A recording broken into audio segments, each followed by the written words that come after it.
you know. So usually when you make contact is, well, what I did and what most of us would do is when you sense something is wrong, you get sort of on nerve, you know, really on nerve, you know. Your spidey senses start going off. Yeah, right. I'll pop off a couple of rounds. Recon by fire? Yeah, you know, because we had M1, so that's single, you know, semi-automatic, and they would return the fire. So you know that they're there, right? So then, so you always get that first blast. And so I encountered that quite a few times, but they miss, you know. Do you think they were bad shots or scared? You know what, we used to talk about that. I don't know. Now at night I can understand because me being black, you know, they couldn't see us. So sometimes that could serve as the reason why they would walk right by you. But they will see your eyes, you know, eyes reflect light anyway. And on the light is from muscle blast. Now if it happened to be a starry night, then, you know, a moon about, I never really noticed that, but yeah, they can, that's, well, anyway, to answer the question, yes, that was a lot of close, I guess we all had suffered from close, because if you're on a patrol, they see you. Right. Just like we'll see them if they're coming in, you know. So they just either have a choice of waiting until you get close enough, or else just ignoring you so as not to give up their position. Right. Now, they did that. I understand they done it quite a bit in Vietnam, but they would do it. Did you have any friends, any close buddies? Yeah. While you were over there? Who were some of your closest acquaintances? Well, just about everybody in your squad, you know, and some of my close ones was my squad leader, Milton Bailey. He was a great cat. You know, I think he had about 3 months on me. Where was he from? He from Milton, Pennsylvania. I tried to get in touch with his family, but he was an only child, and he got killed there. And I wrote about it, mentioned him in my book. And Maxwell, Connie, Obi Bard, you know, I could go down the line, you know, they got quite a few. So with those buddies of yours, you know, obviously they're from all over the United States. Yeah. And, you know, you being a Chicago native and living in Michigan, they brought in a lot of different flavor from a lot of different places. What was that like? That was like, because I know there were moments where it was kind of eye-opening for you, right? Because I mean, not that you were completely ignorant to racism or anything like that. Oh but yeah, there was a that lot that part. You just That part. right? That part. Like my platoon sergeant, he was. In fact, this was shortly after I joined the outfit. Was I don't know? We sitting around bullshitting about something, you know, and about freedom, justice, and liberty, and so forth. Oh, this was some draftee, some replacement had come in, but they had been drafted, and so they was pissed off. Of course, you know, they didn't volunteer for that. You know, they rather be somewhere else. You know? And so they sitting there grabbing, you know, I said, Joe Cenk, he never did anything to me. You know,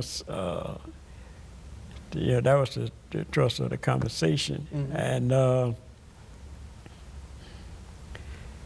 Well, anyway, during that exchange was one said to the other, the communists never did anything to me, you know, like similar to what Muhammad Ali said, you know. And yeah, well, anyway, he made this statement, and it was true. You know, like, and this guy was from the South. I can't recall exactly what state, but and then our platoon sergeant come in and he says, well, you might well forget about that. It's like, maybe I'm not quoting the exact words that he said. He says, here you fighting for your life. F that freedom and justice and all. Right. That's another fight. You know, he was just laying it out to us. Leave your ideas at home. Yeah, you know, that's, look, this is it, man. You fighting for your life, and that's, you know, and those words really stuck to me because I think I probably heard them before. I think I'd been there for a few months then, and but to the recruits, it you know, it was a reality check to them. Right. Like, so what? You know, like, that's another fight. Right. Now we fighting for someone else's freedom. Right. And the thing that we, as a people, are going to have to deal with when we return. But only here we got weapons. In the States, there's no weapons. Right. And who you going to go to? You know, the sheriff could be the KKK leader of that. You fight know, back there, group. and it could be your life. Right. As well. So You have no way to it's defend like yourself. right. You know, so. It was a hard, it's just, you know, that can really hurt you inside to know that you're giving your all for your country. It's the only country that you ever known. And you love your country, really. Right. We all do. And what it stands for, only thing we were asking for is equal share of everything, you know. To be on a level playing field. Be on a level playing field, you know, playing field. So, you know, those conversations would go on quite often amongst us, you know, and yeah. Did you have ever any downtime to just kind of take a load off? I know you guys would come off the line every 30 days or so. Yeah. During the I say around. Yeah, sometimes we get actually 7 days. I do recall a few times we got 7 days off the front. Were you just in reserve? Yeah, in reserve, though, in reserve. And, you know, it give you a chance to roam around and, you know, find some soju. You know, some soju? Yeah, and I think, that was the name of it, you know, the drink. Oh, yeah, it's like, like Kool-Aid, it hits you hard. Yeah. it was you know, the women you probably wouldn't even want to deal with under those circumstances, you know. But they were there, you know, we had, maybe there was to be some USO show. I do recall one. What was that like? You know, I can't recall exactly who the star was. I'm thinking John Wayne, but I think it could have been John Wayne. But was he up there speaking, or was there music? It was a show, you know, the musical show that he put on. But he made a mistake, and he come on the stage with 2 pearl handle pistols. Like Patton? What's this general? Yeah, like Patton, you know. And I recall some of the 27 Wolfhound. That was our sister regiment, the 27 Regiment. That was 3 regiments, you know, the 35th, the 27th, and the 24th Regiment. The 27th, they were all white, and the 35th, they had a few blacks in there. And this one guy, he recognized, because, you know, like, only time I ever saw John Wayne was in a movie. Right. But he got highly insulted, and they stood up and they walked off. The soldiers did? Mm-hmm. Huh. Why? Like, what were they insulted about? About the idea of him, and he never been in a service. He never served a day in anyone's. Right. And you know, the conversation at the time was going on like, the bureaucracy in D.C. they are making a decision. Like if you're at war, you want to use every means necessary. And you remember that was during the time shortly before MacArthur was relieved of duty. Right. And there was talk going on about using the A-bomb. That's, you know, that was the highest nuclear weapon that we had at that time. So the average GI, we were for it. Look, get these guys off of us. You know, they're kicking our ass, man. Right. we don't have enough bullets for these guys. You know, really, we don't have, look. And of course, you know, they went against it. I think one reason was because China had developed, Russia, one of them, they had developed the A-bomb by then. So that could have led into further. But hey, we were for it. We didn't make the war. The military never make war.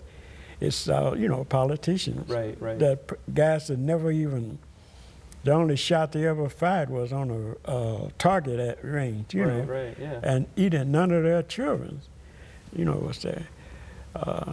I guess that's why, that's why I guess we got Ike in as president, because he was a former soldier. Yeah, he was a supreme allied Yeah, commander he was. So, he knew what war was about.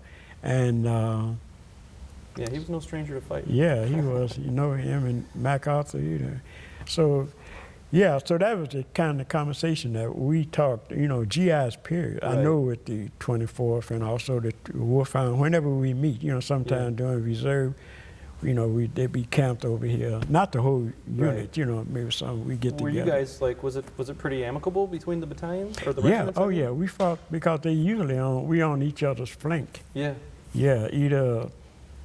So regardless of race, you guys still respect each other quite well. Oh yeah, we still, and then and this, when they deactivated the 24th, that's getting ahead. They were some of the guys that didn't have enough time. They were transferred either to the 27th or the 35th, or the 35th, which was, they was good. Some say they got better, they got first choice over the equipment. Yeah. But I couldn't say that because I don't know. I mean, I never have been, but this is what we heard later, and they probably did. So when you had your 7 days off, where were you guys at? In Korea? Well, usually they pull you back to what would be called division headquarters. Okay, so you were near the headquarters. Yeah, that's that's as far as you're gonna get. Okay. And then they start giving the R&R. I never got R&R because when I had 6 months, that was guys had 9 months and and it probably 9 months. And they would so they were giving them their first choice. Where did they go, do you know, for R&R? Japan. Oh, did they go to Japan? Yeah, they go for 5 days, I think it was. Yeah. 5 or 7 days, R&R. So what were the circumstances behind you receiving the Bronze Star? The circumstances, you know what, I saw the orders too, but it's not on my 214. It was on my original 214, but they say that was a 5 something. Yeah, in St. Louis. In St. Louis, so it took me 12 years, 3 years to get a copy of my 214. And but what the circumstance, it wasn't that important. I think the most important one to me and most veterans would be your CIB badge. Oh yeah, absolutely. Yeah, that was the, that one, and you just like your jump wings, you do things that you've been asked, so I can talk to you. Sometimes you just feel like invincible, And the circumstance leading up to that was, it was during the summer months, I know, probably around June or July, and we had just about took that mountain, that position, and those mountains, just like in Afghanistan, I'm just using this as, So you go up the mountain, and on the very tip, okay, say here, right? So you're here and here. And at the very tip, it seemed like there was a big border. And there was one guy there, I don't know, one enemy soldier, I don't know, it could have been Korea or Chinese, probably was Chinese. And he had a position where you had to pass him in order to get to the top of that particular mountain, before you can continue on that ridge line. And he hit 2 guys. And, and that was a river. You go down the river, on the other side of the river, there was a command headquarters. Some say it was division commander, or it could have been the whole. For the enemy? No, for us. Oh, for our people? Yeah, for our people. It was south, it was back behind. Okay. And I forget who, I think Ridgway. He's the one that took over from MacArthur. Yeah, right. He was the commander there. Okay. He was our United Nations commander there. And, with the few guys' observation. So we figured, like, what the hell, this may be a good time to brown nose, a lot of different thoughts. Look good for the boss. So what happened was, me and a guy named Red, he's black, but, he's kind of light-skinned guy with sandy mustache. I don't know, we just said, let's get him. And we just devised a simple plan.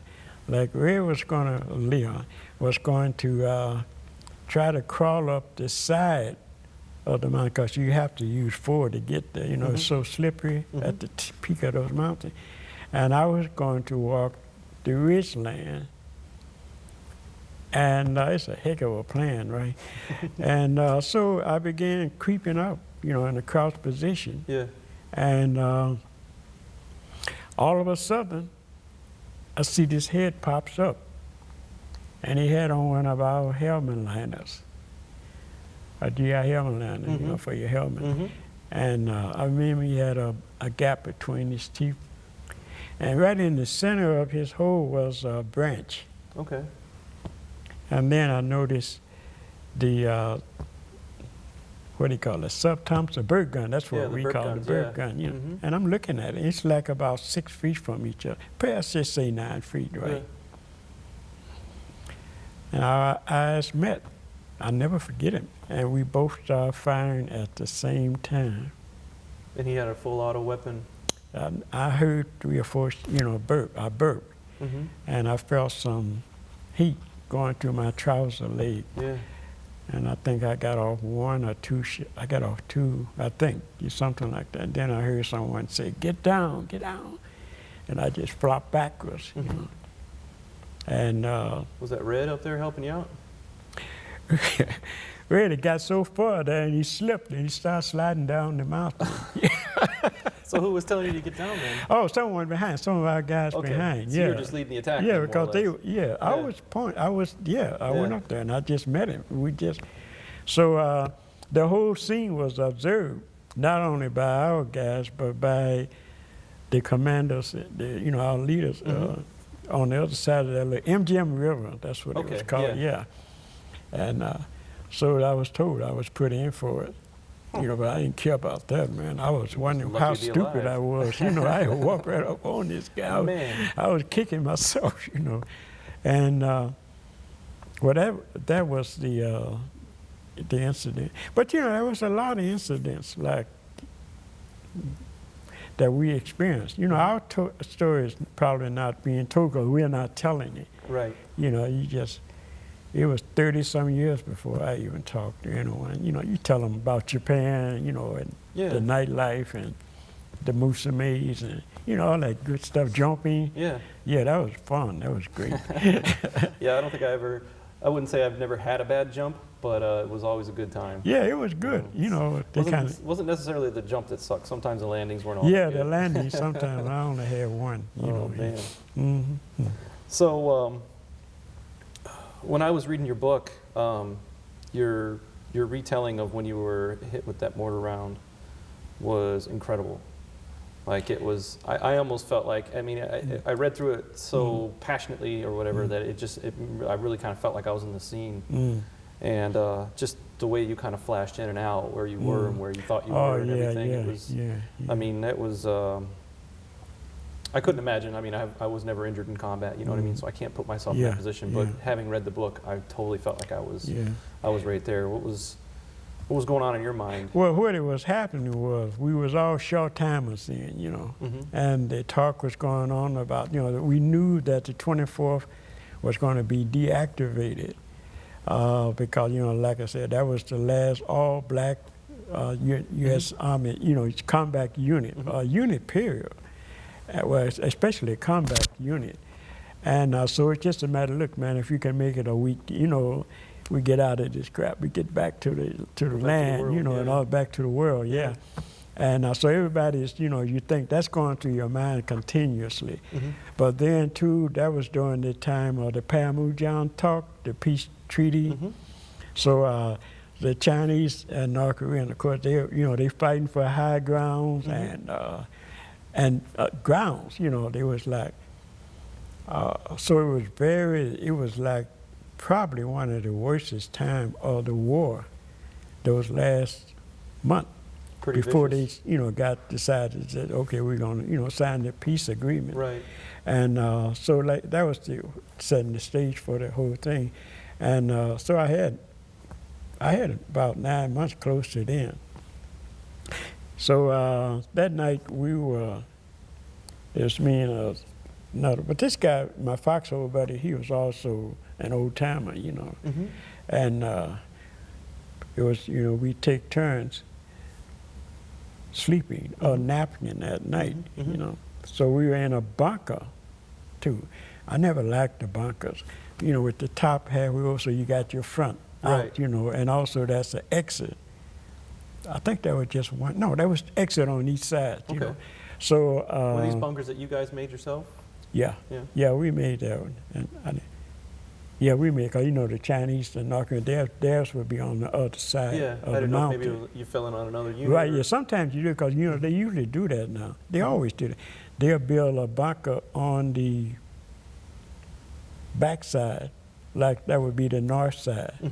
And they would take shelter there during our artillery and plane scraping and so forth. But they would fight out of the one facing the south, because that's the way we're coming south. We're going north, so they will always be facing you. Right, yeah, so you'd be facing it. So, but anyway, we was dug in, we was in on the north side, on the north end. And all of a sudden, I had to relieve myself, you know. And so I didn't want to do it in the hole, you know, and it was like black night, you know, there was no moon, you couldn't even see a star, you know. And so I was going to crawl out of the hole, you know, enough so I'd be laying on my side so I can take a leap, you know. And I think I got about this much out, and all of a sudden, that was it. I saw a light. It didn't hit me now. It was the concussion, the land. I don't know whether it was a mortar. I'm thinking it was a mortar. It could have been artillery. It could have been a short round, you know, but we very rarely got short round because we had the 159. Those guys was good. Yeah. And so anyway, that was it. And so the next thing, the first thing I saw was seemed like a light, you know, a big flash, you know. And I kind of, years later, I sort of recall greenery. It could have been dawn, you know, as I was being transferred back, you know, you just have momentarily you come to. And I recall I couldn't hear anything. And I got, you know, I was just hearing a ringing sound. And then I came to on a train, of course, so, you know, we must have been back a while, piece there. In fact, we was en route to Busan. The train was a hospital train, a lot of wounded guys.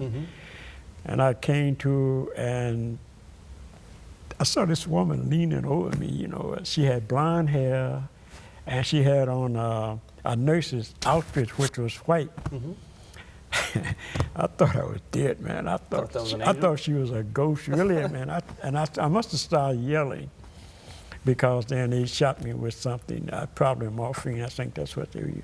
And the next time I gained conscience, I was in Busan, and in a hospital. And you know, that was then I found out that quite a few of our injuries and death was due to concussion. You know, and I could never, on the front line, you can't put your finger on it, but you notice most of the time you see enemy soldier, they wouldn't have any flesh wound, but you could see trickles of blood from here and their ear and their eyes. And then we got to learn that that accounted for most of the enemy casualty was concussion. It's easiest to understand, you know, once you're off of it, you know, you see how we would bombard the different positions before you send your troops over. So, so concussion, you know, causes, but they wasn't giving Purple Hearts for concussion. I don't know, do they? I don't know if they do it now. I think it you know, the whole stipulation behind the Purple Heart is injury due to enemy combat, you know, or combat with an enemy. So. I don't know, to be honest with you. The specifics. I know that I've known guys that were, you know, in a porta-john in, you know, in Iraq when a shell went off and like shrapnel came through and hit them while they were on the john. And they got Purple Hearts for that. But then too, that accounts for the post-traumatic stress syndrome. You know, because. Well, you get guys that have seen a lot of carnage, or you know. Just being away from home and being in those stressful environments is enough to kind of turn people sometimes. You know, it's different strokes for different folks. That's the way I see it. Men and women alike, you know, different ways of being able to deal with those kind of situations and that kind of stress. You know, that's something. I know this is probably here, but I think about it, you know, now being a old-timer, 80-year-old guy, veteran, and, you know, so I mostly associate with different other veterans. You know, we got 24th Infantry Regiment Association, and we got the, you know, the Marine guys that we were in Korean War Veterans Association, you know, so we all, at times we talk, you know. We talk about women in combat. Oh, okay, yeah. And I don't get it. But that's not on this interview here, but, you know, this interview is your thoughts too. So I mean, you know, this is your interview. I obviously have my questions, but well, go ahead with your question. Sure. So you made it back to the rear, and you're in the hospital, and thankfully you're not killed. You know, even though you thought you were seeing an angel or whatnot. Yeah. But how long were you in the rear before you left Korea? Yeah, well, okay, I was in the rear for, of course, you know, they would have sent me back, but I had enough combat time. So, and plus at that time, they had started to deactivate. I think October the 1st was when they finally pulled all the 24th Infantry Regiment guys back. What year was this? 51. 51. Yeah. Okay. So I had been, that was during the time that I was there. Okay. You know, because I was sent to, I think I arrived in Busan, the hospital down there, September the 1st. I was hit the last day of August, Okay. I think it was the 28th somewhere. Okay. And then, so I was in Busan.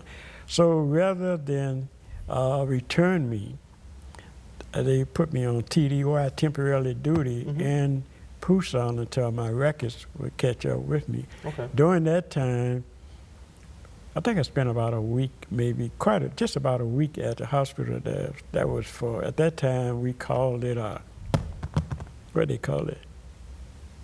Battle fatigue? Yeah, you know, first, you know, during the Second World War was shell shock. Korea, battle fatigue, and now in Vietnam, post-traumatic stress syndrome. Right. You know? Yep. So I was there for, I guess, for observation. We'll see if this guy's still kicking, fatigued. you know. Yeah. Right. So I was relieved from duty there and sent to, they noticed on my record that I had took a course in this demolition. So they asked me, and I said, sure, okay. So I was assigned to, if I'm not mistaken, I think 37, an engineering outfit. And they had demolition. What they were doing was, you know, rebuilding Busan, and they had to blow up some of those, you know, to remove some of those to blow piers. out the old buildings and parts. Yeah, you know, and not dams, bridges. Okay. That had been halfway wiped out, so they had to get rid of the pillars, you know, so they had underwater demolition, I guess that's what. But most of the work we did was at rock quarries. That was most of it. So I was assigned to that outfit. There was just one guy, sergeant, but, you know, I was his assistant for about November, I think, somewhere. I was home for Christmas, so it was probably about, maybe just about 2 months with him.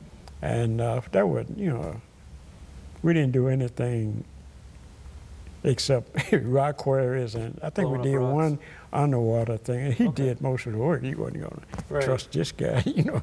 He knows what he's doing, right? Yeah. So, in your words, how would you describe the enemy that you fought in Korea? I say they were damn good soldiers, fighters.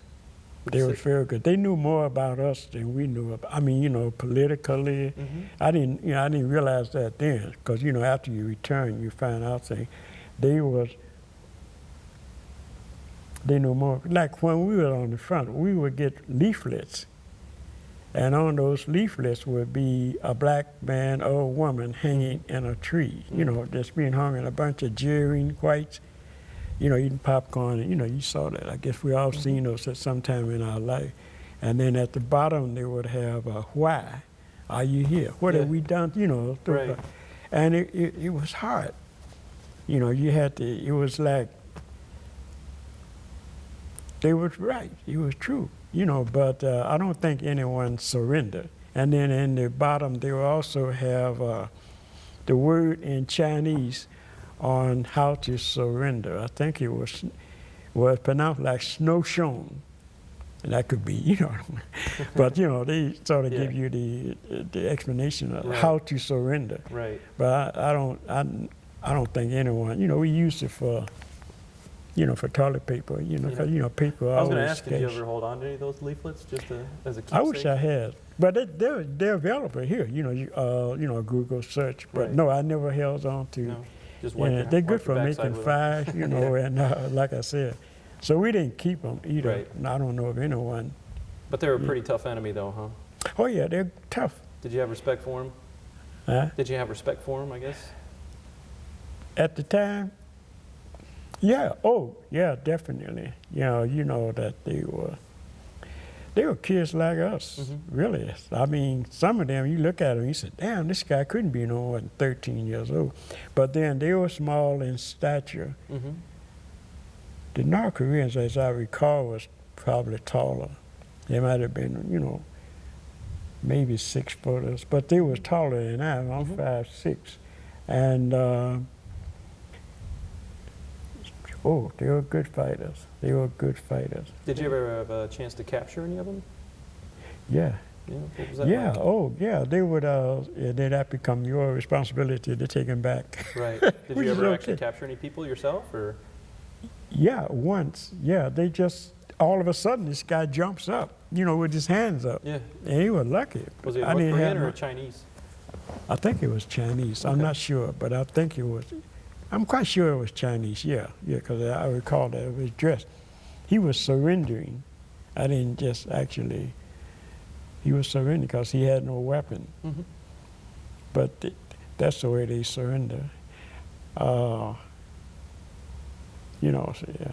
Do you speak any English at all? No, he didn't speak. If he did, he didn't let me know. Because, he was only in my jurisdiction, you could say, for maybe 2 minutes or 5 minutes at the most. Because, the company, our platoon leader was, was not, I think he saw the whole incident. They'd be dug in. So after we reached the peak of the hill or the mountain, wherever, and he just decided that was a good time to surrender. He had no weapon. Usually they don't have weapons when they surrender. I don't know whether they, ditched their weapon. I'm quite sure they ditched them. Right, just so they don't look like they're yeah, because you wouldn't want to surrender with a weapon in your hand, because that first contact is really, for anyone that's surrendering, it's the most dangerous time, because because you have that split second of you got that you're in the other split person's second. hands. Are they going to shoot me, or are they going to capture me? Right. So you don't know. So but he just threw both hands up and sit out there, which is okay, because that give you a chance to get off the front, for maybe a couple of hours if you have to take it. It depends, because Lucy, I think that was in the afternoon. Could have been around 2 or 3 o'clock. So then you part of a detail to take him. Back to the at least a battalion, down the hill, along with, if you got in a wounded, walking wounded, you can carry them down. But then after you deliver them, you got to come back, and by then it's dark. Yeah. So you don't want to be coming up, you don't be caught in the dark by yourself, or walking back up to the front. You get shot by your own men. Oh, man. Good chance. So then, so after you were taken back to, or after you were done in Busan, you came back to the States. You said you were home for Christmas? Yeah, I came back to the States, and... how did you get back, and where did you land? We landed in Seattle. Oh, wait, was that Seattle? Seattle? It could have been, I think it was, yeah, Seattle. Okay. Seattle, yeah. And, no, I'm sorry, California. San Francisco? San Francisco, Stockton. Where's that? Yeah, it was near Stockton, California. Okay. Yeah. And I was there for